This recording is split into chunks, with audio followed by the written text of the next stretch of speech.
use 3D eye machining to do that entire thing? The answer is yes. Physically, technically, you could use 3D eye machining to rough out both the inside, the outside, and you can even ignore that face milling on the top if it's taking multiple passes.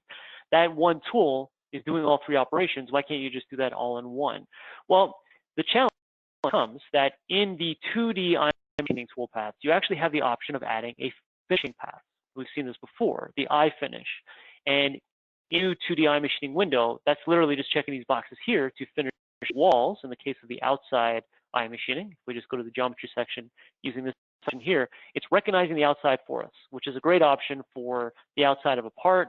Regardless, it gives us the silhouette cut, it's perfect. But if this was 3D eye machining to do all three operations, we would not get that finishing option. So that's basically what Kevin and I were looking at. So let me just see if Kevin's on the line. Kevin, you there? I see Kevin's in, but I can't hear him. So hopefully he can hear us. And if he can, maybe in the chat, he can put his answers until he gets his audio fixed. But we'll see what we can do. Okay, so basically the idea here is what can we do to kind of simplify some of these operations here?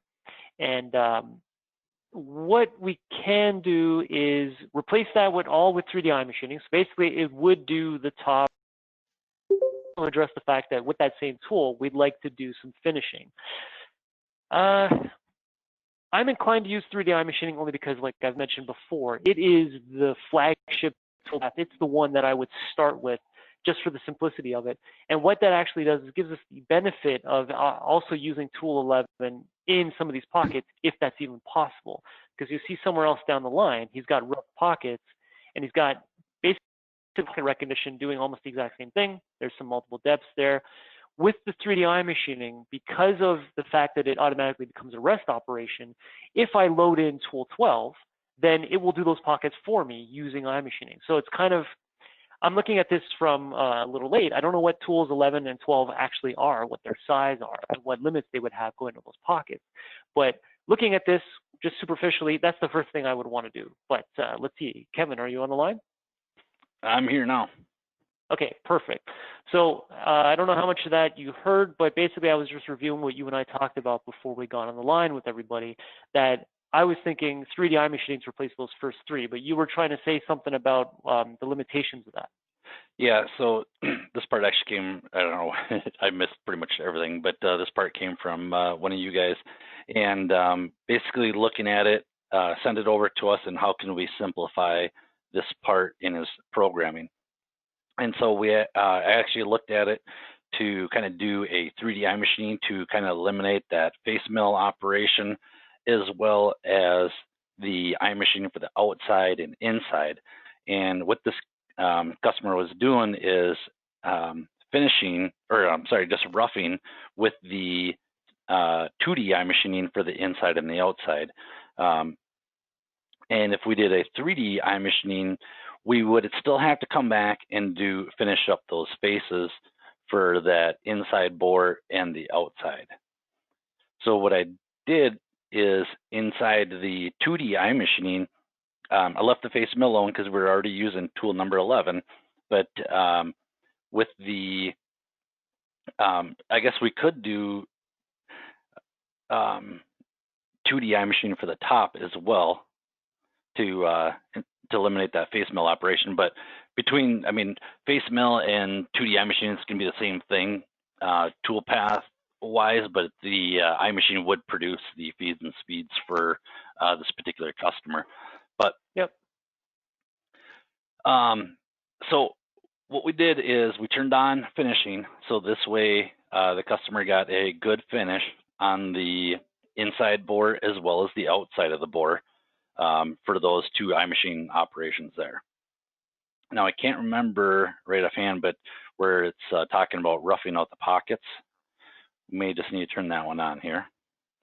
And this is getting rid of the bulk of the material. And the reason why we didn't use a 2D eye machining or a 3D eye machine to get in here is just because the tool was too big to be able to get in there and rough it out using the morphing spiral option.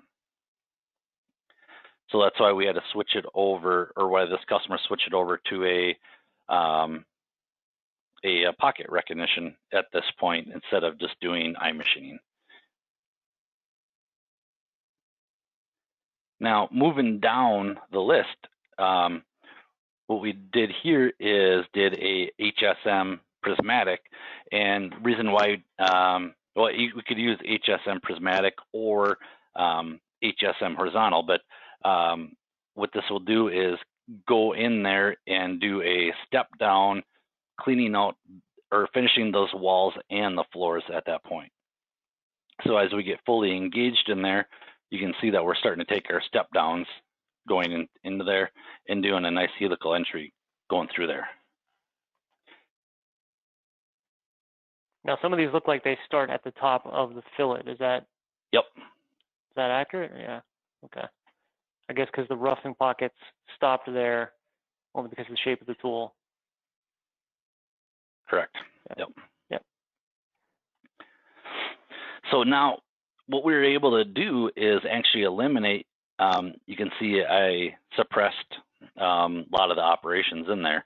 And maybe Mark, if you wanted to unsuppress them, kind of show what we hid. But I mean, by the description right here, we're finishing the walls and pockets.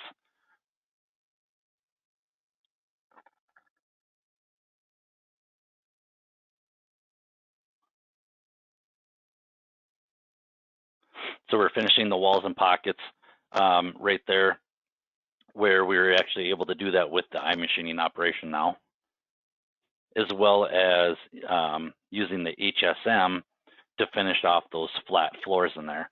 And we were able to achieve those flat floors by using the Hsm Prismatic versus the horizontal machining that was done prior. And then we did the finished wall.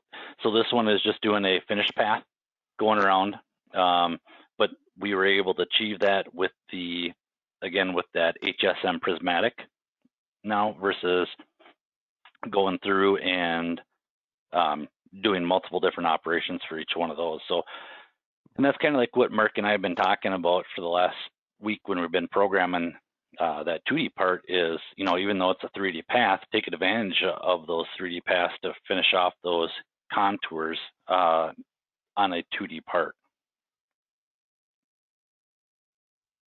So effectively, you're saying that these 5 tool paths were replaced by the one HSM Correct. Prismatic. Yep. Yeah. Yep. Well, between, yeah, those 5 with the HSM Prismatic is along with the eye finish of yep. the, Yep. yeah. And, you know, we will run across, you know, like what this customer did here is, you know, roughing out the pockets with pocket recognition.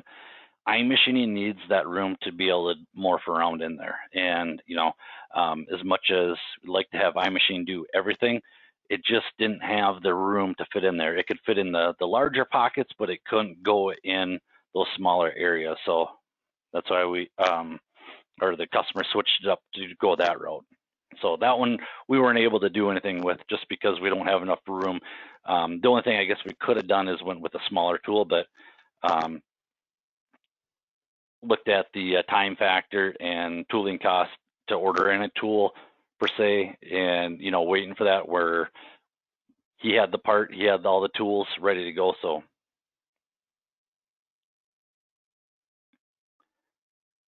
and then just did a chamfer the edges and then milled out the holes.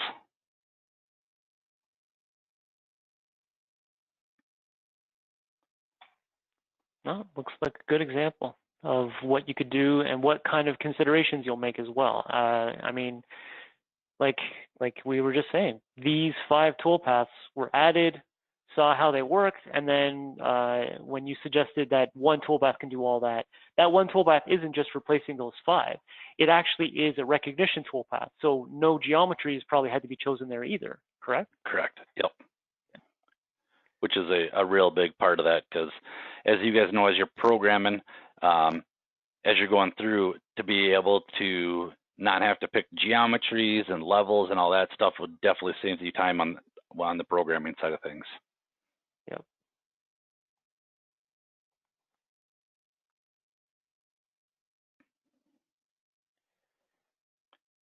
Okay, so there looks like there's a question there from Brad. Tool needs to be 60% diameter compared to slot being cut.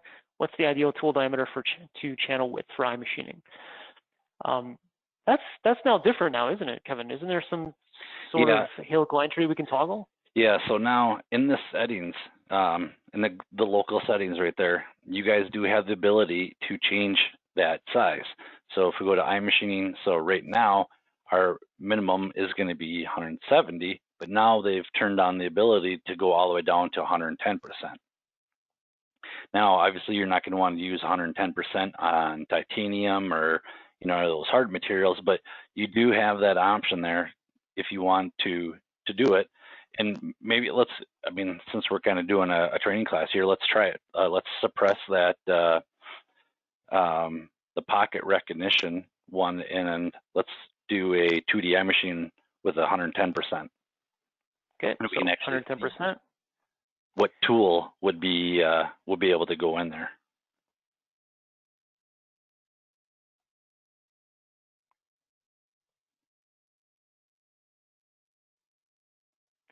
Okay, so we'll set it to, I guess, this option because we do have some rounded corners on the bottom there. And let's go new geometry.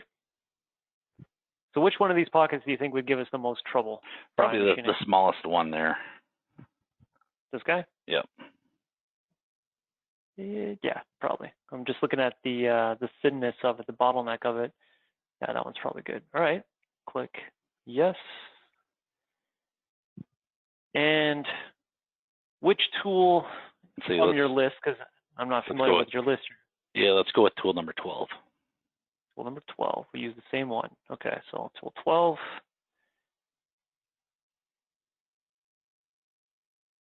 There we go. Levels, it automatically recognizes it from the stock. I'm just going to say, let's go as far down as the top of the fillet. And there's our preview. So the preview works, but let's see if it actually calculates. So let's say level 3, we got all that there. No need for a floor offset, 5 thou. Now the reason all that's grayed out, if you've ever seen this before, is because these are stock recognition toolpaths. And since those previous ones want to be recalculated, now that we've put in that 110%, I can't calculate this until I calculate the previous ones. So let's just click on all those. And let's see how far we get.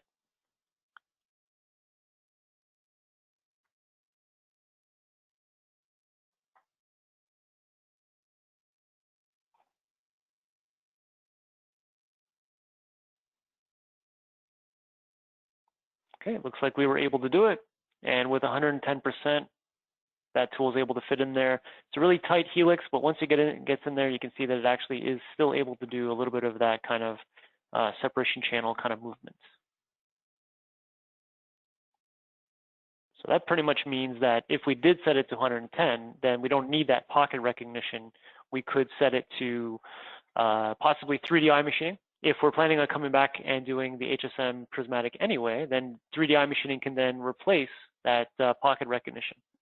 Now, as long as we're kind of looking at everything here, what if we suppress our face mill, our outside, inside, and that pocket one that we just did and switch it over to 3D iMachining with the 110? All right, let's do it. So let's suppress all these. 3D iMachining.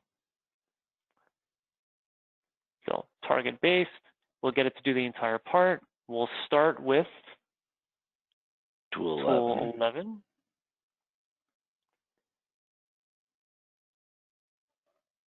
Okay, and then the second tool can be tool 12. And like we saw in a previous class, I'm just going to toggle the tool 11 and set my settings for tool 11. We'll start at the top of the stock, and we'll go as far as, I don't know if you set up the fixture, so I'm just going to say let's only go as far as that level there, just for the safety of it. And then, because I'm crazy, we'll do level 8, turbo. And in this case, I don't remember what you left there. Let's so just do 5. Let's do 5. 5. Kevin wants to run the clock, so we'll do 5. In this case, there's nothing prismatic on this except for those corner rads, but we'll leave it at 10 just for differences there. And we can toggle between the two, so I'm going to go to tool 12. Tool 12 will also be 5 thou, 5 thou. Set this to 10, and then under Technology Wizard, Turbo, level 8. And then in my levels, should carry it over. So there we are.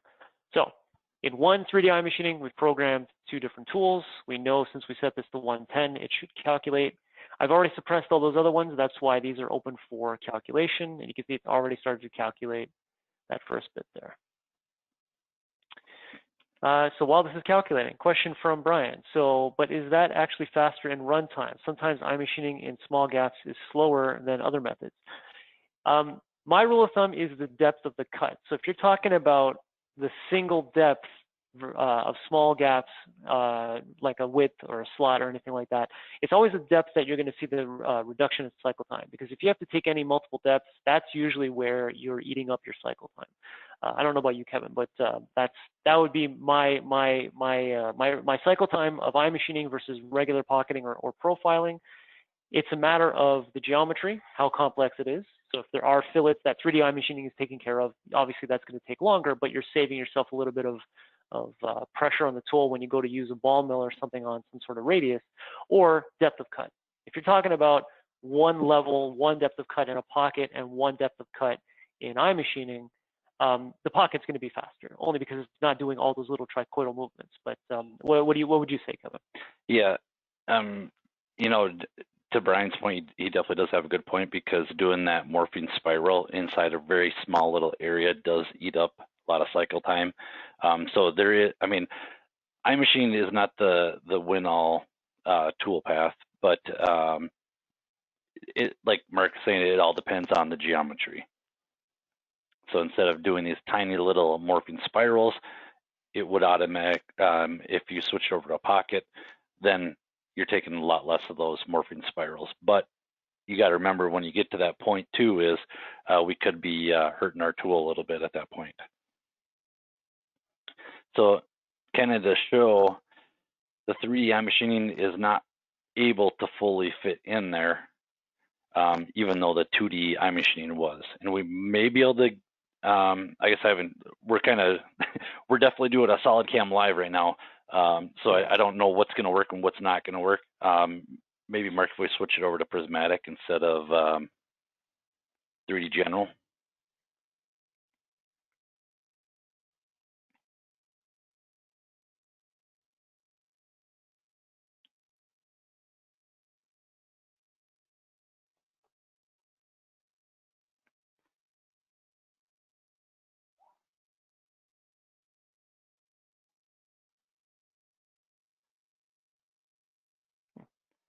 Yeah, so it's not wanting it with the built-in algorithm that's there. It's just telling us that it's not a good fit. So we'd have to either go with the smaller tool, or come up with come back with like what Mark was showing us with the 2D iMachining and do those.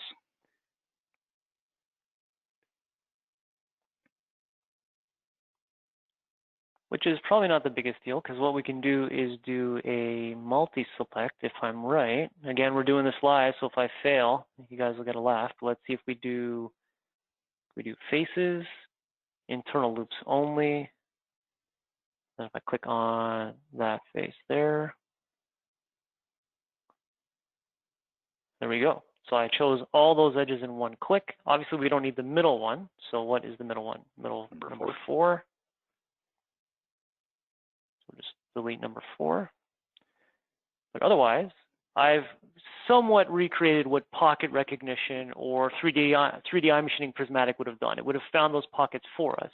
But all I've done here is I've just told it to do a mass selection of all those chains. And now we can kind of recreate what we've done. So let's go with tool 12.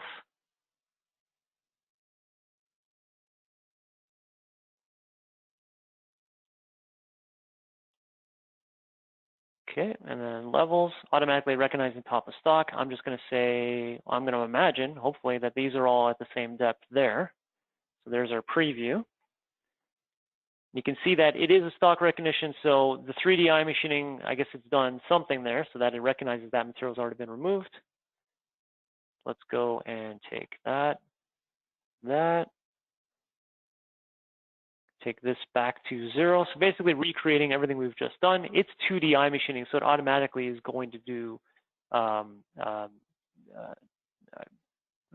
like roughing, and it's, let me just do a calculate here.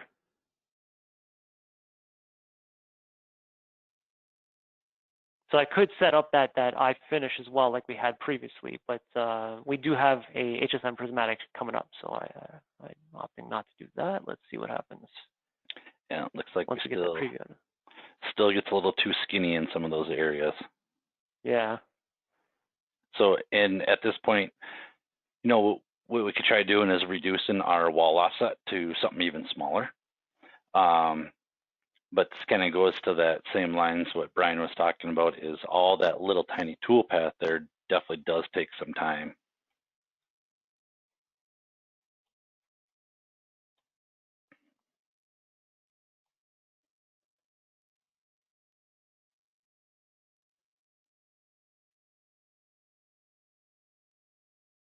There, got it. Yeah. So it just didn't have enough time to morph around. So I guess what we could do, Mark, is let's get a cycle time of those 3 operations right there, and then we'll go ahead and unsuppress the pocket recognition ones, and let's just kind of see. Okay, so cycle time for these 3 is, let's see, 46 seconds. Let's just simulate all 4 of them, or all 3 of them, sorry. All right, we could, yeah. Give us the total time. Okay, so we'll just do a quick HostCAD.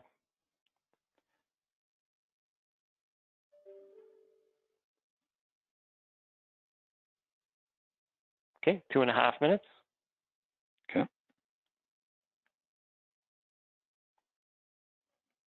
And then what do we suppress? Yep. Unsuppressing the finish, all the way. The face, all these guys? Yep, except for the one that says contour. Yep, there you go.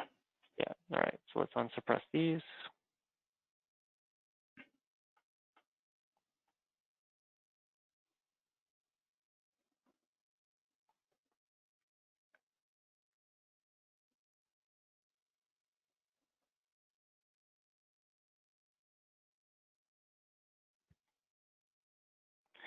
So we can already see that that one toolpath alone is already, but these are not at level 8 turbo, are they? I'm not sure.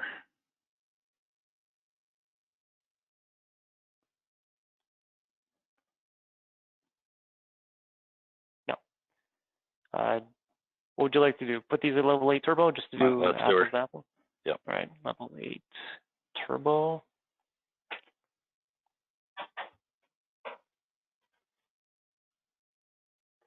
Because that's what we would do if someone wanted to decrease their cycle time. We would say, are you running a level 8 turbo?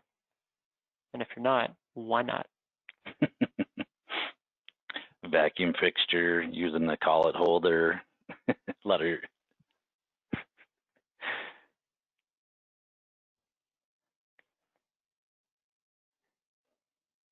Okay, so roughing pockets all the way up to facing.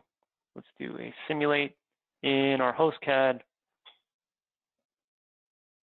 So that facing automatically was already 2 minutes and 10 seconds. And our original toolpath, the 3 eye machinings were just, it was 2 minutes and 25 seconds. So, yeah. And then the roughing pockets themselves, because there's multiple depths there, that is also eating up a lot of that time. So that's kind of what I was looking at before. So that eye machining that we did with the multiple pockets, that alone was only less than a minute. But because we started adding some depth here, and probably because of the engagement of the tool, you need different feeds and speeds there, that's also eating up some of the time. So cycle time, comparatively, I'm going to say probably a little less than 3 times, but it's a lot of what Kevin was saying before. Sometimes it's not, like, and this is level 8 turbo for sure. So this is not even really that fully comparable. But if you're looking at cycle time, I would say look at eye machining first, but it's like Kevin was saying. That's not always going to be the case. There's other circumstances that might that might preclude you from using iMachining.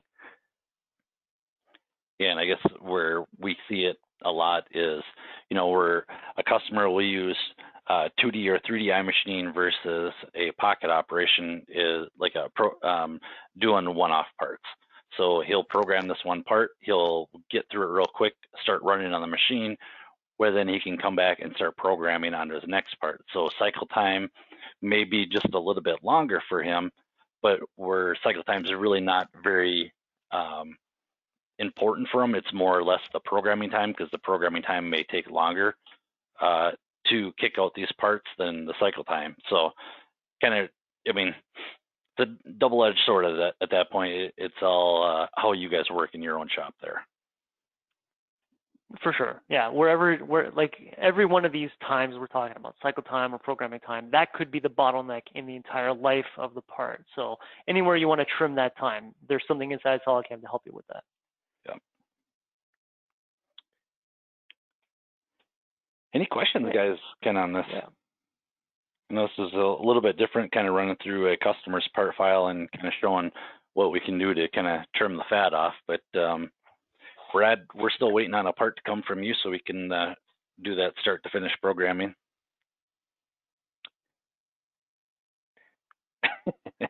Yeah. But this is basically a good example of, and I would phrase it the same way Kevin did. This is basically trimming the fat. So we've already programmed the part, or at least the customer already programmed the part, and then let's pretend we're also the customer doing this.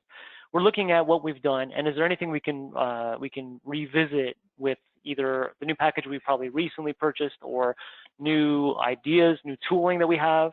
I used to do this on the shop a lot, where I would program something maybe 3 years ago, and then that part has come back to production. So we've probably produced thousands of it the first time around, and now that's been sold off. Now it's time to produce some more.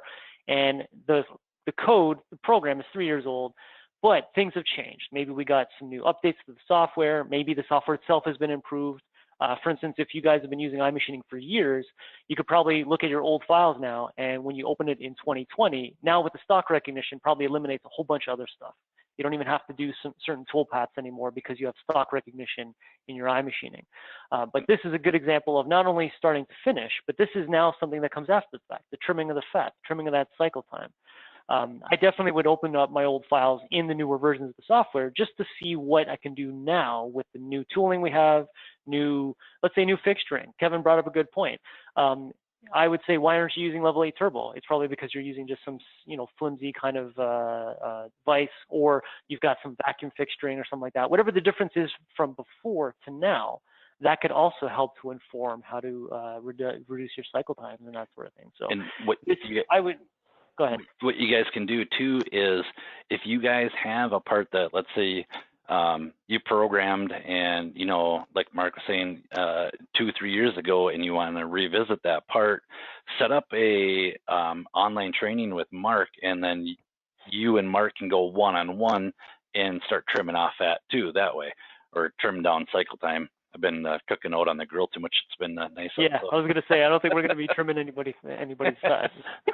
But kind of trimming off that cycle time, and that way, as it is going to be considered a training session, but you will also kind of see another way to, attack that part. So like this particular part here, we're able to go from, 12 operations down to 6 operations, and be able to program this part faster cycle time as well as faster programming time. So definitely, if you guys do have parts that you would like to see, let Mark know, and then could set up a one-on-one training session and go through and find out, all right, where can I increase my cycle time at this point? Or decrease cycle time. Or decrease, yeah, sorry. Unless you're paid by the hour, and then of course you want to increase. But that goes to a good point. The online training we're always talking about, that I'm always trying to sell at the end of these sessions, is not always just for learning a particular toolpath or learning a certain topic, or even the basics or the new package you got. It can also be a strategy session. You have a part that you are starting fresh on, and you might want just to get some ideas on how to start it. Kind of like what we just did here. Instead of trimming the fat of a pre-programmed part, maybe come in on the front end and say, hey guys, what do you think about this part? What would you apply? And then the things we just did here could be done on the front end. You can actually try the tool paths that we tried here with me or Kevin or whoever else does your training in the online training session right from the start. You don't even have to think about, okay, well, I usually do facing. Well, maybe facing shouldn't apply here. Maybe like we saw here, we could do go right into 3D eye machining. Or maybe you just got a new package and you're looking on how to use those new tool paths. You might know how they work. You might have seen the training videos, or we might have done it already in SolidCAM Live, but now it's actually time to apply it. And how do you actually apply it to a practical part? So that's another thing that can be done in the training sessions. It's just basically strategy sessions with another set of eyes, another SolidCAM brain on your part. And we do have a question came up from Scott asking, why did Prismatic work better than HSM 3D constant step over? And that's the tool path that was sent over originally. And the Prismatic is set up because this part is not a 3D surface part. 3D constant step over, it works really good with a fully 3D part. But since we are working with straight walls and pretty much flat floors, because we're looking at it as these are flat floors just because we're using that bull nose end mill to get those radiuses in there. So at that point, it's really not a 3D contouring, and you just got a little bit more control. So I can tell it that, all right, I want to start at the top of that radius, do a nice step down, working its way down to the floor, plus cleaning up the material, where 3D constant step over, maybe recutting air at that point, and we don't need to do that air cutting. Yeah, these corner rads, they are technically a 3D feature, but they're not going to require a 3D toolpath if you have a tool that has that corner rad or something similar to it. But it's like Kevin said, these are vertical walls and these are flat floors. The fact that they meet at a corner rad there doesn't make it a 3D feature necessarily.